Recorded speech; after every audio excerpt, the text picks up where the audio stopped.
course, we hope, and I'm express very strong views on histories of communities. There's so much emphasis on individuals. And I'm not saying we must not pay tribute to individuals. But our history is really the history of our communities. So I'd like to wish you well. I got to know Sadiq in 1957. Now he was your teacher, but he was my classmate. Coincidentally, we sat next to each other at Trafalgar. Now I am from the rural areas. Those days you say bouillon. When I am from Grahamstown, I arrived in this Cape Town 57 to attend high school. And that's when I first met Sadiq. As I said, we sat next to each other in class, and we were then part of the same environment. It was something new for me. Although I want to make one big emphasis. Sometimes when we speak about Robben Island, people speak as if we arrived there empty barrels. We didn't have a background, we just arrived, we were parachuted into Robben Island, or we became politically conscious when we read the Freedom Charter or Temple Program of Unity in the foreign countries. Are you ready? So, yeah. And of course, I'm just trying to make it as short as possible. And I can hear answer. But the thing is, after we left school, I didn't make any contact with Sadiq. He went to UCT, although I couldn't qualify, I got an exemption. I couldn't afford it, so I went to UA Training College. Some of you remember UA Training College? Oh, yes. Who? Oh, you did? You were? Yes. When? Which year? No, I'm younger. Oh, you're sorry. No other question. The next time I saw him was on Robben Island. And of course, after my release, I got to know his family, although I got to know his brother. Abdullah or Omar? No, Omar. I met Abdullah later on. The point I want to emphasize is that Sadiq had a life before Robben Island. Because a lot of the stuff that he did on Robben Island, he had some experience, especially around sports and teaching. Sadiq was the secretary of the cricket club. Was it cricket club? Yeah. What was the name? United. Yeah. Were you part of?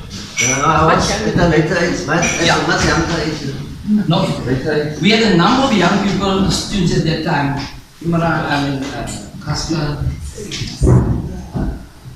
Matthews and so on. They all played cricket at the club. And the other thing about the movie, by the way, it's not a made-up story. Everything that's dramatized there is in the records of the books we kept.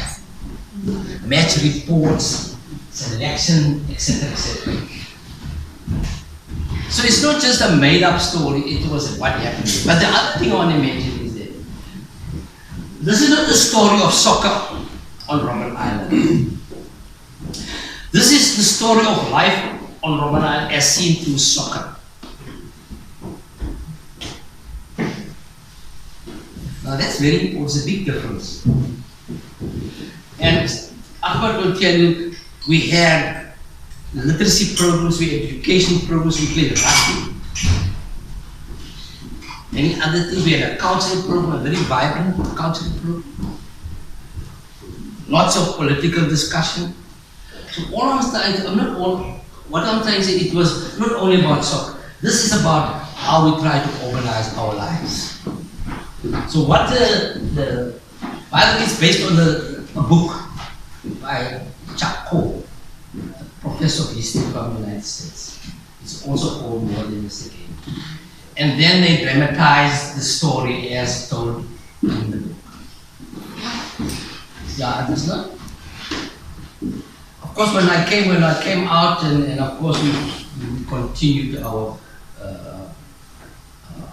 friendship, and until it passed away. Yeah, this, unfortunately, we had hoped maybe the movie would explain that to me.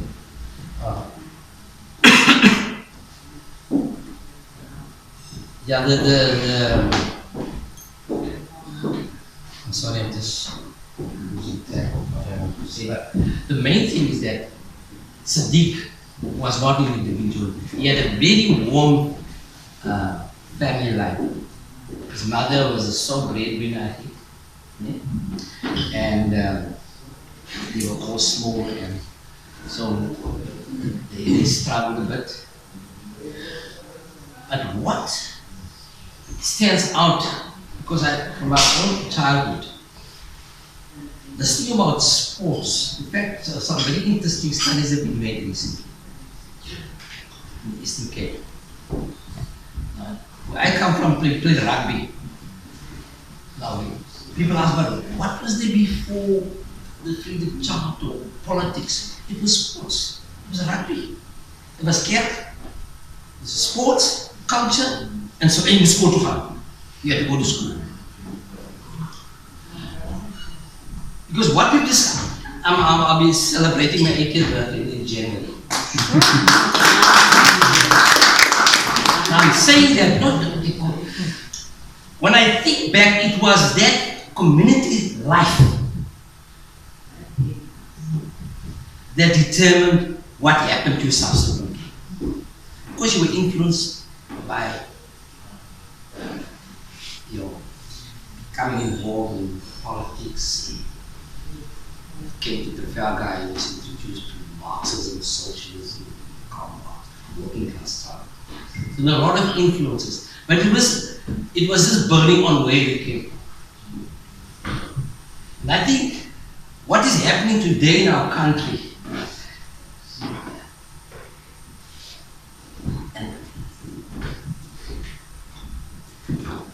is because the fabric of society is broken down.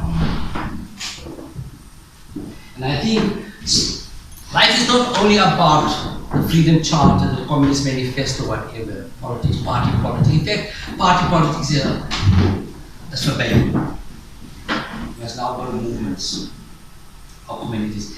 In fact, about Salt River, there was a big march in Salt River. I can't remember the details, but I was at the back, and obviously this is my point, especially in relation to Sadiq, but most of our people, the influence of mothers. We were marching, and the cops came, and people were moving back, and the mothers were at the back. So they said, stand! And they said, the police is standing. So what? Move forward! It was the mothers, sort of the big march. Yeah. So it is mothers, and in the context of Sadiq, and I want to emphasize this point because somewhere else people are not islands, they didn't come to the world alone. And Sadiq, throughout his life, Omar, and I met Dula later on, and I met his sister. Like many, many families, Sadiq's mother had a tremendous big influence on his life. So the story of Sadiq, and this is my point, is not about Sadiq. You arrive on this planet not alone. Communities, sports, culture, education, etc., etc., and family and community. Now I knew a bit about Boka, rugby, soccer, culture, whatever. In fact, the other fellow student was Tuti. You know Tuti? Yes. Ahmed David. Ahmed Davidson. Know the history of the Quran. the Quran or the Quran. And he showed very clearly that Afrikaans is not the product of the Afrikaners arriving here. It was a revolution of our slaves tried to communicate through the medium of Holland's Dutch. So all I'm saying is that Sadiq, and it's related to the society. Sadiq's life is a reflection of the community's life. And I will emphasize because all you hear today is the history of individuals. All you hear is so and so, Nelson Mandela had a dream, Nelson adopted the dream of people. And everybody else, you come from communities. As alles van ek en hy and say and whatever.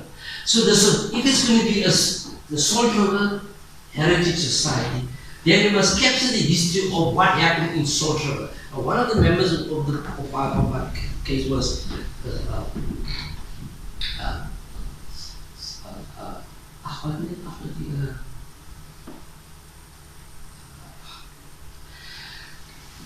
because Salt River was a very vibrant society. Because I last played for a club called Stock Racing, and we had this.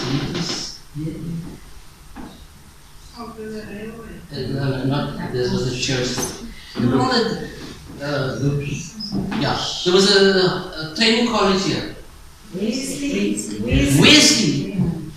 Eminem was the principal. There were a lot of things happening. So we must, if you're going to capture the history of Salt River, you must capture the history of Salt River and his people. Now, of course, individuals here, there were clubs, there were rugby clubs, there were cool carnivals, tennis clubs, all sorts of things happening. So, by any congratulations on starting the thing, and I think more communities will start things like this so that we can capture. So that, and the history must be more than just individuals. You can maybe through the history of individuals capture. But then you must contextualize that. So you get a family, woke up like now, the people are fighting there because the powers that be, they are destroying communities like this. A place there in Polomeni in the Eastern Cape. These people that are ruling this country are a pathetic bunch. And they steal and hunt. So, but I don't want to go there. So my appeal to you, that your role must be to capture the history of communities, especially Mans. Thank you.